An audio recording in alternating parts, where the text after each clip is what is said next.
Hello and welcome to IGNOU BAPSH. तो आज हम बीपीएससी 141 का 14th यूनिट देखने जा रहे हैं जिसका टाइटल है एथिक्स एंड मोरालिटी। तो इंट्रोडक्शन में हमें बताया गया है कि अगर हम बात करें एथिकल टीचिंग्स की, तो महात्मा गांधी की जो अपनी फिलॉसफी थी एथिकल टीचिंग्स, उसमें एक सेंट्रल रोल प्ले करती हैं। जहां वो ये कहते हैं कि अगर एक इंसान डे टू डे लाइफ में सच का सहारा लेता है, उसके अंदर कुछ मॉरल वैल्यूज हैं, वो स्पिरिचुअल इंसान है, तो वो अपना स्टेटस सोसाइटी में आराम से अपलिफ्ट कर सकता है। उसके बाद वो ये बिलीव करते थे कि अगर एक इंसान एक ऐसा standard code of conduct use करे बेस्ड ऑन धर्म, ट्रुथ एंड नॉन वायलेंस, तब जाकर एक उसका ओवरऑल कैरेक्टर जो है वो बाहर आता है। जहाँ वो गांधी जी बताने की कोशिश करते हैं कि किस तरीके से जब उन्होंने नॉन वायलेंस स्ट्रगल किए थे रेशियल डिस्क्रिमिनेशन के अगेंस्ट, कॉलोनियल रूल के अगेंस्ट, जो भी उस समय पर भारत का मॉरल डिग्रेडेशन किया जा रहा था ब्रिटिशर्स के द्वारा by social exploitation and economic exploitation, उन सभी से लड़ने का काम गांधी जी ने इन्हीं सब प्रिंसिपल से किया था। जहाँ उन्होंने नॉन वायलेंस का सहारा लिया था, स्पिरिचुअल स्टेटस था उनका, उन्होंने मॉरल वैल्यूज को फैलाने का काम किया था, जिसमें सत्याग्रह भी आता है। तो इन सभी वैल्यूज की वजह से हम आज भी गांधी जी को याद रखते हैं। जहां गांधी जी एक ऐसा विजनरी के तौर पर हम देखते हैं कि किस तरीके से जो गांधी जी हैं, उन्होंने एक विजन सेट किया था एक नॉन वायलेंस का, जहां पर उन्होंने कुछ अपनी फिलॉसफी बनाई based on non violence, satyagraha, morality, spirituality and truth. इन सभी कॉन्सेप्ट्स का यूज करके जो उन्होंने स्ट्रगल्स किए अपनी भारी ताकतों के साथ, उन्हीं को एज अ विजन रख के गांधी जी ने भारत को आगे बढ़ाने का काम किया। वहीं अगर हम इनके कुछ कॉन्सेप्ट्स की बात करें, जिसमें सबसे पहला कॉन्सेप्ट हमारे सामने आता है नॉन वायलेंस का। तो गांधी जी जो थे वो ये कहते थे कि नॉन वायलेंस का मतलब ये होता है कि एक इंसान अपने आप को किसी भी तरीके के ऐसे एक्शन से दूर रखे जो कि सामने वाले को फिजिकली या फिर मेंटली हर्ट करने के बारे में सोचता है। लेकिन नॉन वायलेंस को और समझने से पहले हमें वायलेंस को समझना पड़ेगा। तो वायलेंस एक इस तरीके का बिहेवियर होता है जहाँ पर हम फिजिकल फोर्स का यूज करते हैं, जिसका इंटेंशन ये होता है कि हम सामने वाले को हर्ट करें, उसको डैमेज करें और या फिर उसे मार ही दें, उसके किल कर दें। तो यहीं से कॉन्सेप्ट हमारे सामने गांधी जी लेके आते हैं जो कि होता है नॉन वायलेंस का। जहाँ पर नॉन वायलेंस से गांधी जी कहते हैं कि अगर हम नॉन वायलेंट रहते हैं तो हम दूसरों को भी खुश रख सकते हैं। और जो बेसिक प्रिंसिपल है नॉन वायलेंस का वो यही है कि हम अपनी सोसाइटी में एक अच्छी खासी रिस्पेक्ट बना के रखें, जो भी हमारे सामने आता है उसको इक्वली रिस्पेक्ट दें। और क्योंकि गांधी जी ने यही सारे फॉर्मूलाज का यूज किया था ब्रिटिशर्स के अगेंस्ट, तो यही कॉन्सेप्ट हमारे सामने यहाँ पर आता है। जहाँ पर गांधी जी ये बिलीव करते थे कि नॉन वायलेंस एक ज़्यादा एक्टिव एक्शन है अगर हम लड़ाइयों की बात करें, क्योंकि लड़ाइयों में होता क्या कि खून खराबा होता है, सबकी जानें जाती हैं और फायदा किसी को पहुंचता नहीं है। वहीं गांधी जी ये बिलीव करते थे कि अगर एक इंसान नॉन वायलेंस बन जाए तो नॉन वायलेंस के दम पे वो सामने वाले को घुटनों पर ला सकता है। और क्योंकि गांधी जी ये मानते थे कि नॉन वायलेंस ही एक ऐसा तरीका है जिससे हम आसानी से किसी भी मुद्दे को लड़ सकते हैं या किसी भी लड़ाई को लड़ सकते हैं, तो इसी वजह से गांधी जी यहाँ पर इसको कॉन्सेप्ट को इंट्रोड्यूस करते हैं। जहाँ पर नॉन वायलेंस को एक ऐसी मॉरल क्वालिटी बताया जाता है ह्यूमन बीइंग की, जिसकी वजह से उसे एक अलग सी पावर मिल जाती है और उसे ब्रेव माइंड मिलता है। उसके बाद नॉन वायलेंस की अगर हम बात करें, तो नॉन वायलेंस एक ऐसा पावरफुल वेपन है जो कि दमदार लोग जो स्ट्रांग हैं वो यूज करते हैं। और गांधी जी भी उन्हीं में से एक थे, जहां गांधी जी ने नॉन वायलेंस का यूज किया ना कि सिर्फ सामने वाले के सोल की प्यूरिफिकेशन के लिए, बल्कि जो हमारी पूरी सोसाइटी है उसको प्यूरिफाई करने के लिए गांधी जी ने नॉन वायलेंस के कॉन्सेप्ट सोसाइटी में उतार के रखे। जहाँ पर वो ये कहते थे कि हमें रोजमर्रा की जिंदगी में नॉन वायलेंस को प्रैक्टिस करना चाहिए और एक मास एक्शन के रूप में इसे अपनाना चाहिए अगर हमारे साथ इनजस्टिस हो रही है तो। उसके बाद आगे हम देखें तो नॉन वायलेंस को एक ऐसा इफेक्टिव मीन्स बताया गया है जिससे हम यूज कर सकते हैं to fight against discrimination and falsehood. जहाँ पर नॉन वायलेंस को एक बताया गया कि एक आउटवर्ड स्ट्रेंथ नहीं है, बल्कि एक इंटरनल पावर है। हम खुद जब ये सोचते हैं कि हमें बिना किसी लड़ाई के सामने वाले को हराना है, तो हम नए नए तरीके खोजते हैं कि किस तरीके से हम बिना किसी वॉयलेंट मेजर का यूज़ किए सामने वाले को हरा सकते हैं। जिसमें से एक आता है वेजिटेरियनिज्म और एक आता है रेवरेंस फॉर ऑल।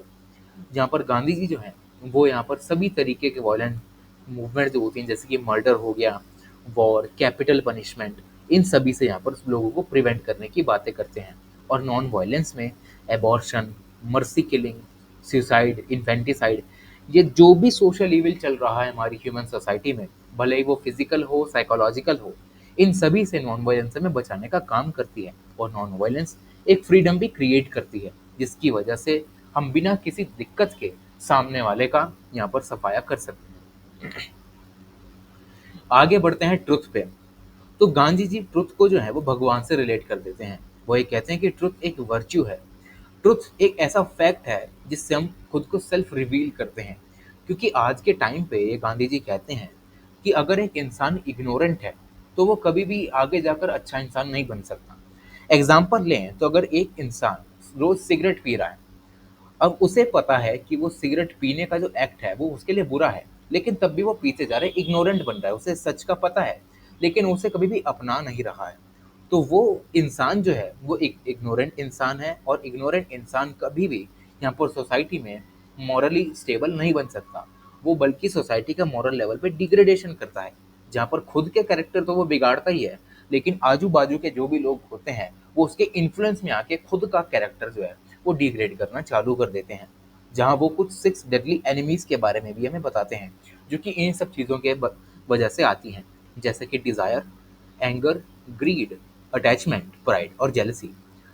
तो अगर हमें सोसाइटी में ऑर्डर को प्रैक्टिस करना है, ट्रुथ को प्रैक्टिस करना है, तो सबसे बढ़िया एक चीज़ गांधी जी ये बताते हैं कि कांस्टेंट लेवल पे हमें कोशिश करनी चाहिए कि हम इन सभी ईविल से अपने आप को प्रोटेक्ट करके रखें और मॉरल प्योरिटी को कल्टीवेट करें।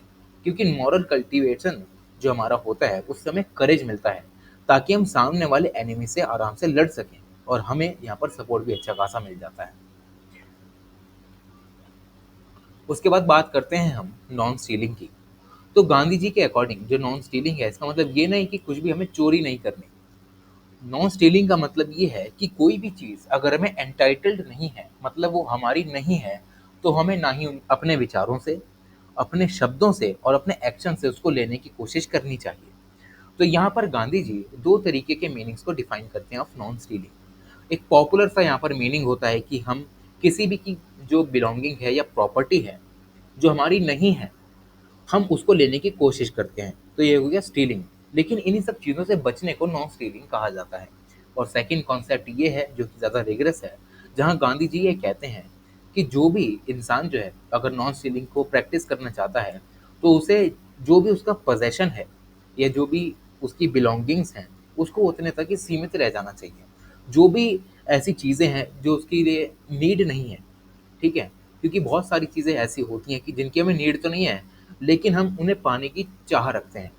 तो इस चाह से बचने के लिए हमें नॉन स्टीलिंग का पालन करना चाहिए, जहाँ पर हम अपनी सेंसेस, अपने एक्शंस और वर्ड से इन सभी चीज़ों को दूर रख सकते हैं। और ये एक ऐसा वर्च्यू है जिससे कि हम नॉन वायलेंस को भी आगे बढ़ा सकते हैं। ये भी एक तरीके की नॉन वायलेंस ही होती है। आगे बढ़ते हैं सेलिबेसी पे। तो जो महात्मा गांधी का कॉन्सेप्ट था सेलिबेसी का, वो उसका कॉन्सेप्ट ये था कि अगर एक इंसान अपने आप को सेल्फ इंडल्जेंस से दूर रखता है, वो हो गया एक सेलिब्रेट इंसान। अब सेल्फ इंडल्जेंस को समझते हैं। सेल्फ इंडल्जेंस का मतलब होता है कि अगर एक इंसान अपनी डिजायर्स में एक्सेसिवली इंडल्ज है, वो उन्हीं में ही खोया हुआ है, तो वो इंसान कभी भी आगे नहीं बढ़ सकता। और यहाँ पर गांधी जी प्रिसाइजली सेलिबेसी को चैस्टिटी से यहाँ पर मेंटेन करके या रेस्ट्रिक्ट करके रखने की बात करते हैं। जहाँ सेलिबेसी का मतलब होता है कि जो भी हमारे सेक्सुअल रिलेशंस हैं या फिजिकल कंट्रोल है हमारा अपने रिप्रोडक्टिव ऑर्गन्स के साथ, वो कैसा है। यहाँ गांधी जी ये कहते हैं कि अगर एक इंसान अपनी सेक्सुअल ऑर्गन्स या जो भी उसके डिज़ायर्स हैं उन पर कंट्रोल पा ले, एक सेक्सुअल कंट्रोल पा ले, तो वो एक इंसान जो है वो आगे बढ़ सकता है। जहाँ अपने माइंड में चलने वाली जो भी उसकी चीज़ें हैं, उसको थॉट्स आ रहे हैं ऐसे ऐसे, तो अगर वो उन पर एक चेक और बैलेंस लगा दे, उन पर एक रेस्ट्रेंट लगा दे कि मुझे ऐसे थॉट्स नहीं लाने अपने दिमाग में, तो ये जो इंसान है वो आगे जाकर बहुत कुछ कर सकता है। और वहीं अगर ये सेंसेस जो हैं वो यहाँ पर बढ़ने लग जाएं, तो वो एक इंसान को मिसगाइड कर सकती हैं, उसको अपने गोल के रास्ते से हटा सकती हैं। और एक ऐसा मिसगाइडेड इंसान हमेशा यहाँ पर सोसाइटी को मॉरल लेवल पे डिग्रेड करने का काम करता है। जहाँ पर एक इंसान अगर मिसगाइड हो जाए, तो वो कुछ ऐसी इमोरल एक्टिविटीज़ में पार्ट लेना शुरू कर देता है सिर्फ अपनी डिज़ायर को सेटिस्फाई करने के लिए, जिससे कि सोसाइटी को बहुत ज़्यादा नुकसान झेलने को मिलता है। जैसे कि रेप जैसी घटनाएं हो गई, जहाँ पर एक रेपिस्ट जो है वो सिर्फ अपने सेक्सुअल डिज़ायर को पूरा करने के लिए यहाँ पर सामने वाले का रेप करता है, और उसकी वजह से जो वो विक्टिम होता है उसको सोसाइटी की प्रताड़नाओं का भी सामना करना पड़ता है और उसके बाद उसका नेग्लेक्ट भी किया जाता है, जिससे कि जो सोसाइटी है वो और भी ज़्यादा डाउनग्रेड बनती जाती है। तो ये हो गया हमारा सेलिब्रेसी। आगे बढ़ते हैं नॉन पॉसेसिवनेस पे। तो महात्मा गांधी नॉन पॉसेसिवनेस पे ये कहते हैं कि जो भी हमारे पोजेशंस हैं उनको रिनंसिएट कर दो by thought, by word and deed. जहाँ पर नॉन पॉसेसिवनेस को कंटेंटमेंट से रेस्ट्रिक्ट करके रखा गया है। अब कंटेंटमेंट का मतलब होता है सेटिस्फैक्शन, कि जो भी हमारे पास है, जितनी प्रॉपर्टी हमारे पास है, हम सब उसी से ही सेटिस्फाइड रहें। ऐसा नहीं होना चाहिए हमारे पास एक प्रॉपर्टी है, हम दूसरी प्रॉपर्टी पे यहाँ पर हाथ मारने चले गए, तो ये हो गया हमारा पॉसेसिवनेस, जहाँ पर हम ये इच्छा रख रहे हैं कि और ज़्यादा आता रहे, और ज़्यादा आता रहे। तो इससे गांधी जी जो है वो बचने के लिए कहते हैं, जहाँ पर वो ये कहते हैं कि अगर एक इंसान इस टेंडेंसी को फॉलो करता है तो वो इंसान आगे जाकर सोसाइटी में अपना अच्छा कंट्रीब्यूशन दे सकता है। लेकिन वही एक इंसान जिसकी टेंडेंसी होती है हर चीज़ को पोजेस करने की, कि उसे ये प्रॉपर्टी भी चाहिए, उसे फार्म हाउस भी चाहिए, उसे बड़ी बड़ी फैक्ट्रियाँ भी चाहिए, तो ऐसा कुछ नहीं हो सकता। और इसी की वजह से उस सोशल ईविल्स का जन्म होता है। और यहीं से जो गांधी जी हैं वो ये कहते हैं कि अगर एक इंसान को इस पोजेशन से बचना है तो उसे कुछ ऐसी क्वालिटीज़ अपने अंदर कल्टीवेट करनी चाहिए जिसकी वजह से वो इन सब चीज़ों से बच सके। जैसे कि उसको अपने आप को रेस्ट्रेन करके रखना चाहिए, जैसे कि जो भी उसके पास है वो उसके साथ जीता रहे, उसी से वो सेटिस्फाइड रहे। यहाँ से वो ऐसा वर्च्यू सीख सकता है कि अगर वो अपनी डेली लाइफ में इसको प्रैक्टिस करे तो वो आराम से कंटेंटेड बन सकता है और एक नॉन पॉसेसिव इंसान बन सकता है। वहीं गांधी जी ये भी कहते हैं कि इस नॉन पॉसेसिवनेस की जो क्वालिटी है इसको हम कभी भी एब्सोल्यूट लेवल पे यहाँ पर प्रैक्टिस नहीं कर सकते। तो यहाँ पर गांधी जी ये कहते हैं कि जैसी हमारी बॉडी है, अगर हम उसमें पॉसेसिव ना रहें तो हमारे लिए नुकसान भी हो सकता है।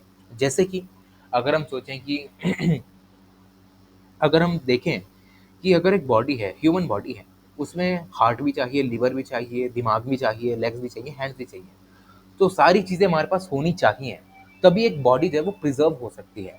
तो इसी से जोड़ के ये गांधी जी कहते हैं कि जो भी हमारे पास है, भले ही वो वेल्थ हो, भले ही वो पैसा हो, भले ही वो प्रॉपर्टी हो, हमें उसी में ही खुशहाल रहना चाहिए, हमें उसी में ही कंटेंटेड रहना चाहिए, सेटिस्फाइड रहना चाहिए।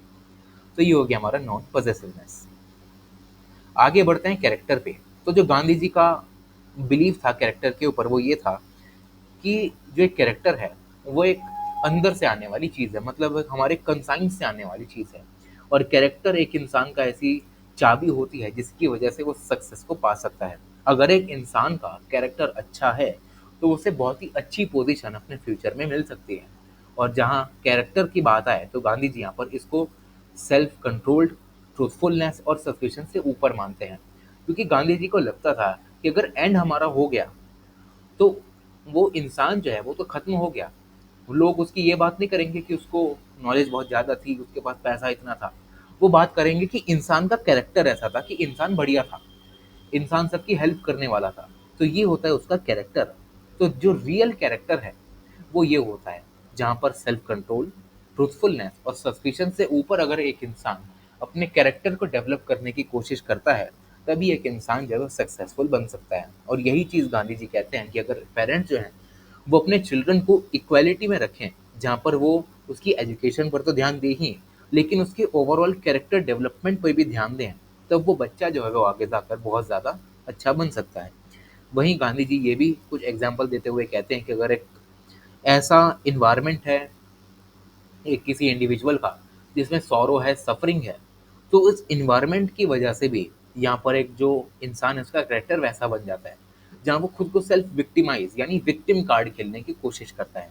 वहीं एक दूसरा इंसान ऐसा है जो कि उसका स्टेनलेस कैरेक्टर है, भले ही जैसा भी उसका इन्वायरमेंट हो, वो अपने कैरेक्टर पे किसी भी तरीके का कोई बुरा स्टेन नहीं पड़ने देता, बल्कि वो सेल्फ प्यूरिफिकेशन की बातें करता है। और इससे दूसरों को भी इंस्पिरेशन मिलती है, जिसकी वजह से ऑटोमेटिकली जो उसका पूरा इन्वायरमेंट या एटमॉस्फेयर होता है वो भी ऑटोमेटिकली प्यूरिफाई होना शुरू हो जाता है। तो ये हो गया हमारा ओवरऑल कैरेक्टर। आगे बात करते हैं वर्ल्ड पीस की। तो गांधी जी के जो भी अचीवमेंट्स थे वो मिरेकल से कम नहीं माने जाते। जो उनका एम था पूरी दुनिया में शांति को फैलाने का, जो भी इनजस्टिस सौरव फैला हुआ है इन सभी कॉलोनियल पावर से हम लोगों को बचाने का, तो ये माना जाता है कि चमत्कार ही है। जहाँ पर गांधी जी एक ह्यूमैनिटी को एक नई राह दिखाते हैं ऑफ पीस एंड हार्मनी, क्योंकि उनकी लाइफ का जो पैसेज था, उन्होंने उस लाइफ में बहुत ज़्यादा इन दिक्कतों का सामना किया था। क्योंकि यूनिट नंबर 1 में ही हमने पढ़ा था कि जब गांधी जी यहाँ पर साउथ अफ्रीका में गए, तो उन्होंने सबसे पहले यही देखा कि जो हमारे भारतीय लोग हैं, उन पर जो गोरे लोग हैं वो बहुत ज़्यादा उनको प्रताड़ित कर रहे हैं, उनसे बहुत ज़्यादा काम निकलवा रहे हैं, पैसा उन्हें दे नहीं रहे हैं, और उनको और ज़्यादा मारा पीटा जा रहा है। तो यहीं से गांधी जी का एक एम बना कि मुझे पूरी दुनिया में पीस और हार्मनी को स्प्रेड आउट करना है, और यही उनका एक लाइफ लॉन्ग मैसेज बनकर रह गया। जहाँ पर according to Gandhi ji, love एक ऐसी फोर्स है, पीस और हार्मनी ऐसी फोर्स है जो कि किसी भी फोर्स पर यहाँ पर हावी पड़ सकती हैं। जहाँ पर वो ये कहते हैं कि अगर हम लड़ाइयों की बात करें, वॉर की बात करें, तो वॉर में हमेशा पेन, सॉरो होता है। और हिस्ट्री में हमारे पास काउंटलेस नंबर ऑफ ऐसे डिक्टेटर्स हैं, जैसे कि हिटलर और स्टालिन जैसे, जिन्होंने सॉरो और डिस्ट्रक्शन के दम पर ही पूरी दुनिया में अपनी यहाँ पर बदनामी करा के रखी हुई है। और यहीं से जो गांधी जी हैं वो ये कहते हैं, अगर एक पूरी दुनिया जो है वो अगर पीस को अचीव करना चाह रही है, तो उसे सबसे पहले पावर ऑफ नॉन वायलेंस को रियलाइज करना पड़ेगा। जहाँ पर गांधी जी ये कहते हैं कि अगर एक इंसान लिबर्टी, जस्टिस और डेमोक्रेसी को यहाँ पर अचीव करना चाहता है, तो उसे सबसे पहले नॉन वायलेंस का सहारा लेना पड़ेगा, जहाँ पर वो किसी को मारेगा नहीं, ठीक है, जो भी अच्छे काम है वो करेगा, जैसे कि जो बेघर लोग हैं उनको घर प्रोवाइड करेगा। तो इससे होता क्या है कि सोसाइटी में जो है एक आइडियल ऑर्डर बनने लगता है, जिससे कि सोसाइटी अच्छा सोचती है। अच्छा सोचने की वजह से जो उनके एक्शंस हैं वो भी अपने आप अच्छे बनते रहते हैं। तो ये हो गया यहाँ पर गांधी जी की बात ऑन वर्ल्ड पीस। उसके बाद गांधी जी ये कहते हैं कि अगर पूरी दुनिया में हमें यहाँ पर पीस को एस्टेब्लिश करना है, तो हमें कुछ सेक्रीफाइस भी करने चाहिए। जहाँ पर गांधी जी ने अपने उस लॉ प्रैक्टिस को सेक्रीफाइस किया था डरबन में, जहाँ पर उन्होंने देखा कि जैसे ही वो डरबन पहुंचे, तो उन्होंने भारतीयों को देखा, उनके ऊपर होने वाली प्रताड़नाओं को देखा, और यहीं से उन्होंने जो अपनी लॉ प्रैक्टिस थी उसको सेक्रीफाइस कर दिया उन सभी पीड़ित लोगों के लिए, ताकि वो उनके लिए कुछ काम कर सकें। उन्होंने अच्छी खासी जॉब छोड़ दी लॉयर की, और उन्होंने एक सिंपल लाइफ जीना चालू कर दिया। जो पावरलेस लोग थे, उनके दर्द को साझा किया, उनको समझा कि किस तरीके का दर्द ये सह रहे हैं, और इस सैक्रिफाइस की वजह से मिलियंस ऑफ लोगों में इनके लिए रिस्पेक्ट बढ़ने लग गई। और अंत में जो गांधी जी हैं, उनके जो कॉन्सेप्ट हुआ करते थे, जैसे कि नॉन वायलेंस, पीस और हार्मनी, ये अमर बन के रह गए। तो ये था हमारा पूरा unit. Thank you so much.